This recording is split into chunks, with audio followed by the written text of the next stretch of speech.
The culture and beauty of the remote Asian country of Tibet was observed and photographed by Richard and Dorothy Burkhardt on a recent trip. They will share their experiences with us today on the program. Also, we'll talk with the director of the new Illinois School for the Gifted and Talented. Dr. Richard Burkhardt, Chief Academic Officer at Ball State University for 27 years, and his wife Dorothy, former instructor of French at Ball State, recently traveled to Tibet to study the people and their culture, particularly their religion. Well, Dr. Burkhardt, why did you decide on Tibet? It's a rather remote region, difficult to get to. Well, because it's there, as Mr. Hillary said when they asked him about climbing Mount Everest. It's far away, is remote. Until recently, people were not permitted to come in. And when we heard from the Smithsonian that they intended to take a tour there, why, naturally, we wanted to go and see some place that not everybody had seen. You mentioned, Mr. Burkhardt, you're primarily interested in the religion, the culture, but the religion primarily. Did you have an opportunity to really study and learn something about Tibetans? Well, we certainly did, because we had so much information and reading lists from the Smithsonian before we came, and then, of course, we've read a lot since, because it means a whole lot more now that we have been there. And it was just outstanding to see the intensity of the devotion of the people. Let's take a look now at the country. I think our first slide is a map showing how remote the country actually is. This map is taken from a textbook which folds in the middle, unfortunately. And right where the fold is, where it's orange, is Tibet, a little bit south of that blue. North of India. North of India, and a little bit to the west of what we think of as China. And this location is significant because the Soviets and the Chinese have a very uneasy relationship about where the boundary line between those two countries is. And the Chinese are also worried that perhaps the Indians will push their way up north, for they are still in dispute about the boundary line between China and India.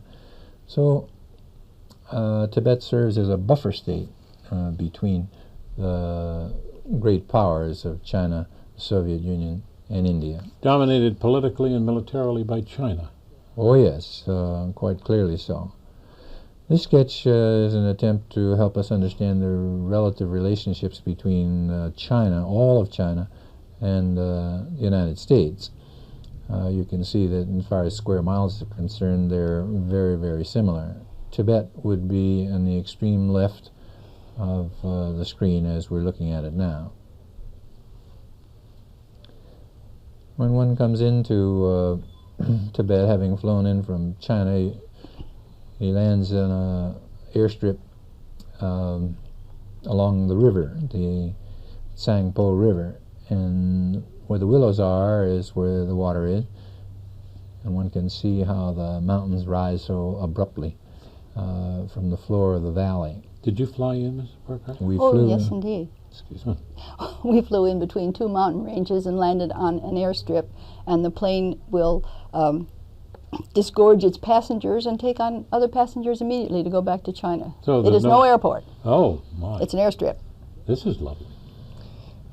The Tibetan people are fundamentally Buddhists, and often, well, they illustrate that in many different ways. And so as you drive along the highway from the airport up to Lhasa, the capital city, you pass this particular beautiful illustration of a giant Buddha, which is, I suppose, 30 or 40 feet tall, reflected in the water of the river. We hear so much about the gilded Buddhas, the gilded domes and roofs of the temple. Does this still exist in Tibet? Well, it's necessary to say first that when the Chinese took over the country, and particularly in 1959, they did what they could to stamp out Buddhism, and they stripped most every temple and every other source of gold that there was and sent it back to Beijing.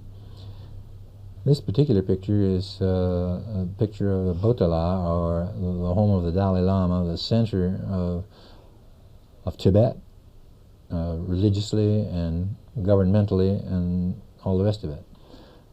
Now, in recent years, since 1979, the Chinese have recognized that the rest of the world would really like to know more about Tibet, and so they have begun to restore some of the buildings, and they put things on the roof that look like gold, but I don't believe there's any real gold left. That's gold. Now, would this be the religious center? Would there be, say, thousands of or hundreds of monks living in this palace with the Dalai Lama? No, there would be his instructors, those people, the lamas that were charged with instructing him for his education. And beneath that were the treasuries of the Dalai Lama. And beneath that were the granaries and the food supplies. And beneath that were the dungeons for those political prisoners they needed to put in the dungeons. Did you see those? No. You can't see They're the not open to palace. visitors. You can see the palace, you can go in, but there are over 1,000 rooms in it. And so you see just what's available now, what's been open to the public. I see. Now, the most important religious edifice there is something called the Jokang Temple, and in it is the oldest Buddha in Tibet. In front of you, prostrating themselves on the ground, are pilgrims who have come to the temple because this is the Mecca, this is the holy city, and this is the center of the holy city. So they will put themselves on the ground like that, and they'll get up and measure their length one more time and go all around the temple, and that will contribute to their virtue and their holiness. By lying full length on the ground, they do this. They go around the temple in this manner. Right. But not always. Sometimes it's by width, not by length, and it takes ever so much longer to do it if you just do it by your width rather than your length. Mm-hmm. These are monks seated in front of butter lamps. One of the special things about Tibet is that they have little, what we would call probably votive candles, but lacking wax and oil. They use butter as the thing to keep the flame lighted. And if you want to make a contribution to the church or to the religion, you bring little boxes or jars of butter to a sacred place like this, and then they are added to the store so that the lamps never go out. Is it always yak butter? Well, Or they have goat butter? They have goats and other things like that, but the butter comes from the yak. From the yak. It's the yak butter. That's what we think. Really of. from the dak, the Tibetans laugh when they say it's yak butter because the yak is the male animal. Oh, it's the dak. The dak, yes. Now, it's important to gather as much virtue as you possibly can, and one way you've just seen is to prostrate yourself on the ground in front of the temple, and the other is to send a message to the gods by a prayer wheel.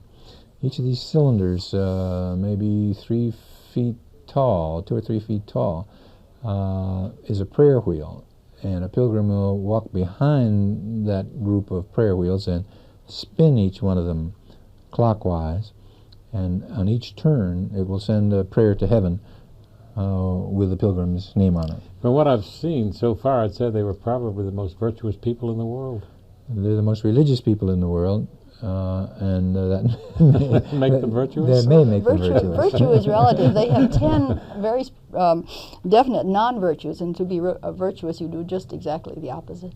Ah, that's interesting. This is a lovely view. Picture combines the Jokang temple where the oldest Buddha is, and we're standing on the roof of that temple, and we're looking across the valley to the Botala, the home of the Dalai Lama, the Red Fort, because it's really a fort, and up at the mountains beyond. Was defended militarily in Yes. past history? It was built, what would we say, beginning in the 7th century and probably really completed in the 17th.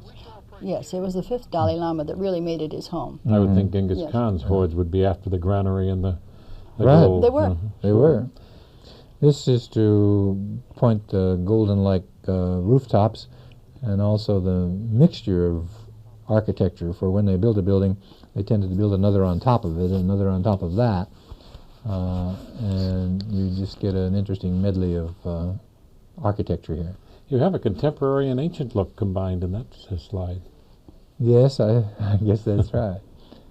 It's said that the Chinese were restoring some of the temples, and here are two restorers at work,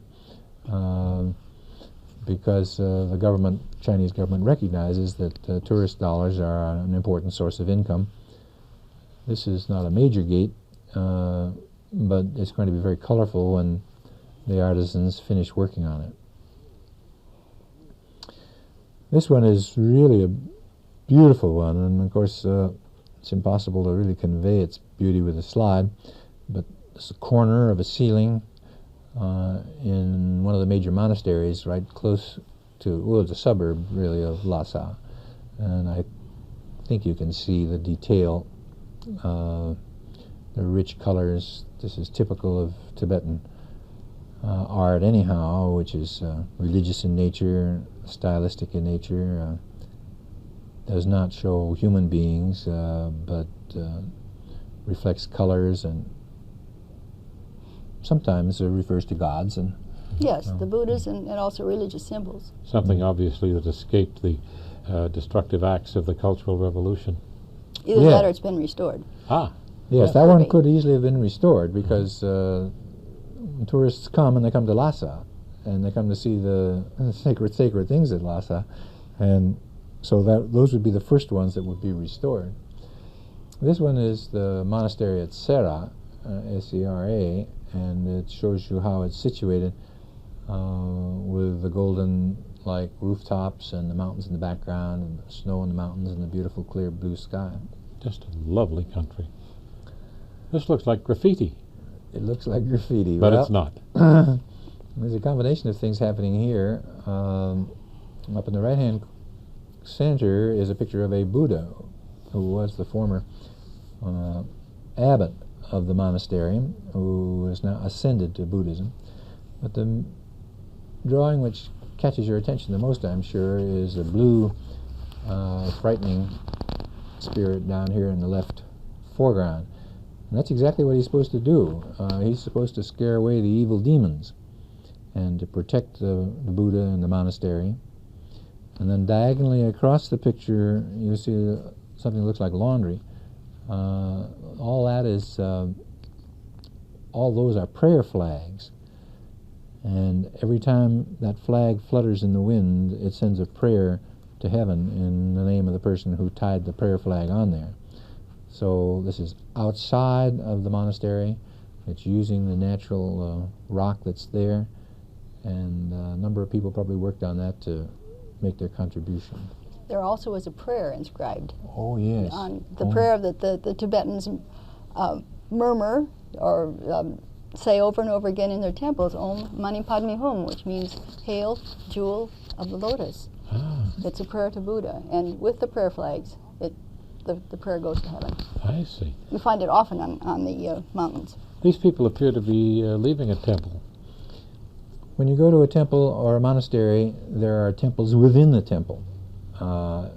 You step over a threshold, and there will be a Buddha or a representation of someone who's almost a Buddha, and people go in and they leave their butter in front of the lamps, and more often than not, they leave those little white scarves. The lady's carrying a white scarf, and that's an important one, for it represents a gift, and virtue is supposed to come from that.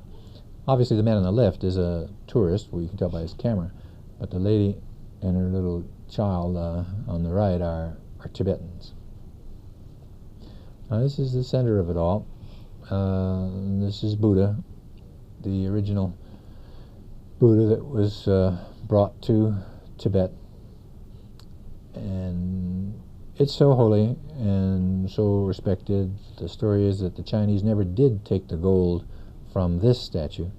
They didn't dare to, although they took it from a lot of other places. The Tibetans must have a great source of gold.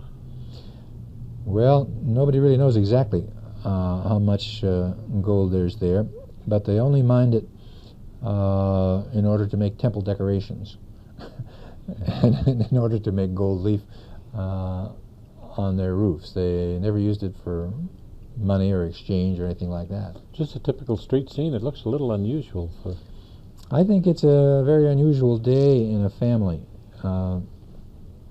Before 1959, 1/20th of all the young men in Tibet were monks. Beginning at age 9. Beginning at age 9. And the two on the left are already old enough to have become monks. And the little fellow on the right-hand side in the orange robe may or may not be quite 9, and since we weren't able to speak Tibetan, we couldn't ask. But they brought him to the holy place to be introduced to the monastery, and the whole family is there celebrating it. So I think he's probably destined to become a monk also. Here we have a spectacular view of the valley. Is this taken from Lhasa? No, we eventually leave Lhasa, and we go farther to the west and to the south, and you can see the river down below, and this is looking out the bus window, and as we're doing that, you can see the road that's cut in the hillside there. You can see some of the switchbacks. You can see how wrinkled the mountains are, no vegetation. Doesn't look too wide. It's not too wide, it's a dirt road. This is a prayer flag. When you get to the top of the pass, you put up a prayer flag to thank the gods for making it possible for you to be there and still alive. And you put up another flag to hope that you can get down the other side. I imagine by the time you and Mrs. Burkhardt got to this point, you felt like the Tibetans, wanted to put up a flag yourself. Well, that's right. It's 17,000 feet up in the air, and you're breathing very hard at that point. Sure. But you can always compromise by putting a stone on one of the little stone piles that you see there. Ah. That also will help you on your travels. That's a religious significance. It's a gift to the gods who made it possible for you to get there, and will make it possible for you to successfully descend. A lot of Tibet looks like this. We only were in a very small part of it, and it's a broad plain, it's rocky, and the mountains stretch out there in the background. This is a road grader. Very primitive. Very primitive. And this is a yak, which everybody hears about. Or a dak, maybe? Well, Or does the dak have horns? The dak is a female yak. Yes. Something like that. Yeah. Something like that. Here the people are threshing out the barley in traditional ways. And here they are carrying it home. You could see everybody works. This picture shows how they tried to grow stuff wherever they possibly could, and these are terraces on the mountain. The road now comes up to the Himalayas and wanders off to the left. You can see a little bit of the river on the right. Oh, my. And this is the road we took down the other side, down to Nepal. Here the switchbacks are pretty evident. Is Tibet a place that you would want to revisit? Yes. When we first got down to the friendship bridge between Tibet and Nepal, everyone said, we survived. Ah. And everyone said, we've been there, we probably won't go back again. But the more we think of it, I think the more we would like to go back. Wonderful. Thank you so much, Dr. and Mrs. Burkhardt, for sharing your trip with us. Thank you for giving us the opportunity to tell you about it.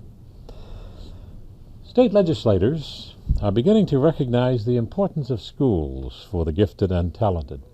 Ball State is interested in establishing one at Burris School with the approval of the Indiana General Assembly, which meets January 6.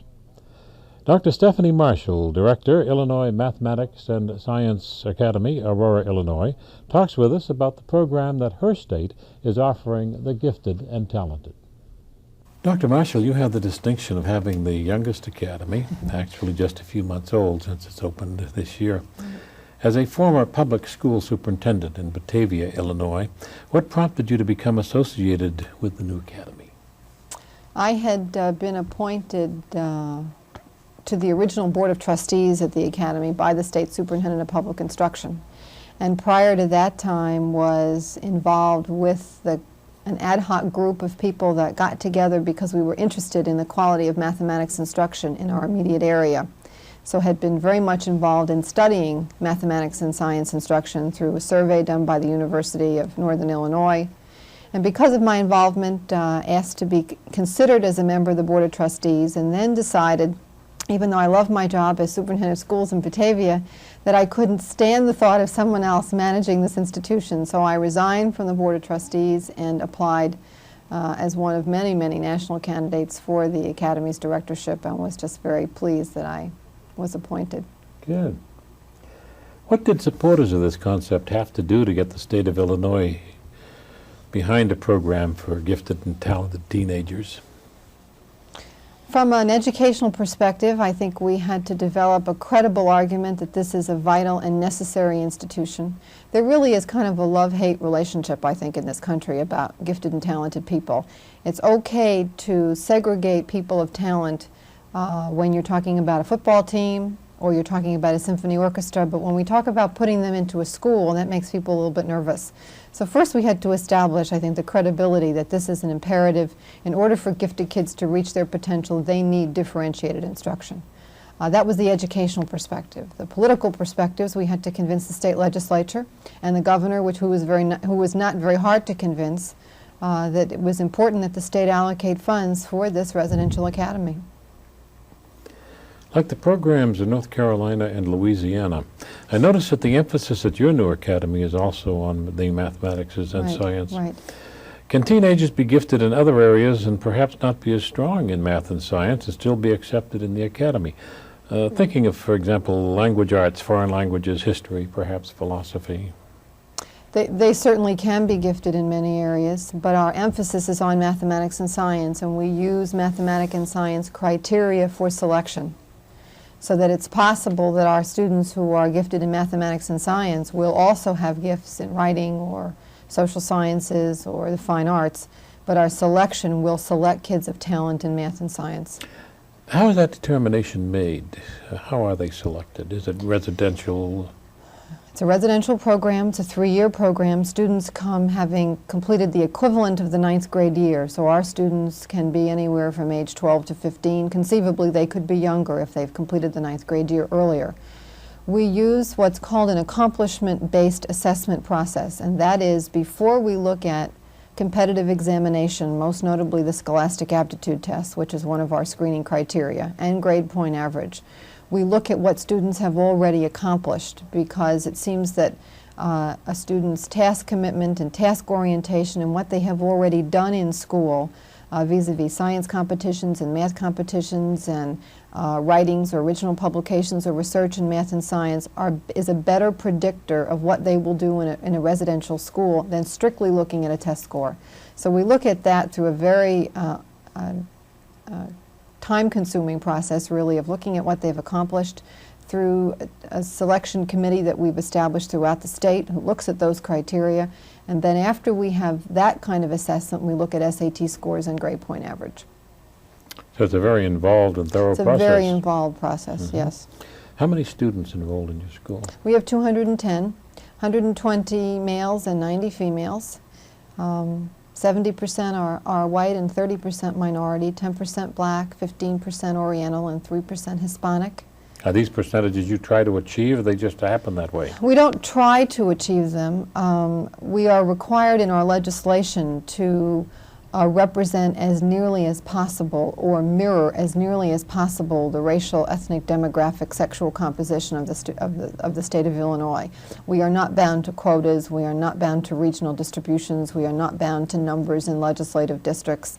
But we do make a commitment that we will try as much as we can without compromising standards to reflect the diversity in the state of Illinois. And I think we've accomplished that. We don't feel we've compromised standards in any way. What is the ratio of students to faculty?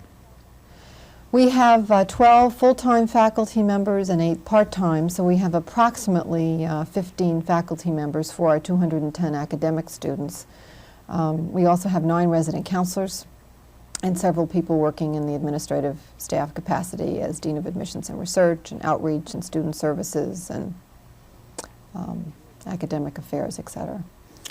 Are you and your staff working with the public schools in Illinois to share the findings in working with gifted and talented youth? That was really part of our mission. It's an important part of our mission. Our legislation speaks to 2 purposes. One, that we have to develop an exemplary program for students of rare talent in math and science so that they can work on humane solutions to the world's problems.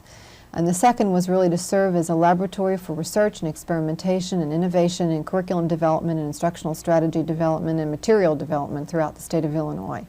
So we are beginning, we're only 3 months old, so we are beginning working with the public schools in the state. We've established some interesting and important collaborations with the Illinois Council of Teachers of Mathematics, the Illinois Council of Teachers of Science, the research laboratories in the area, and the corporate sector through working with the Corridor Partnership through Excellence in Education. So we are beginning to make some important inroads into the public school system. I have written to all the superintendents in Illinois, notifying them of our program and what we're doing, and we'll be back in contact with them. Outreach and being able to share with the schools in the state is an absolute prerequisite for this academy. Would you have any advice for Ball State University that's interested in starting an academy at Burris Laboratory School? Do it. Not give up. You will meet a tremendous amount of criticism and opposition. I think part of it is because of the unfounded myths that govern gifted education. People think that cream always rises to the top, and that you should just leave gifted kids, leave them alone and they'll do their own thing and they'll achieve. It simply is not true. That without specific differentiated programming that meets their needs, they simply will not maximize their own potential. I wrote to one of the legislators several years ago when we were proposing the Illinois Academy, describing what we wanted to do, and he wrote back and said, "Dr. Marshall, it's a terrific idea, but it's an idea whose time has not yet come." And my response to him was that there is no such thing as time coming in a miraculous way. People make things happen. People make sure the timing is right. And I would encourage Ball State, if they believe it's the right thing, and I believe unconditionally it's the right thing, having lived with these kids for 3 months, and having listened to them when they tell us that it's the first time they feel safe and the first time they feel they can freely think the thoughts that they've been wanting to think for a long period of time and freely pursue what they want to do, that it is an imperative, and if Ball State feels it's the appropriate thing to do, then to absolutely go for it.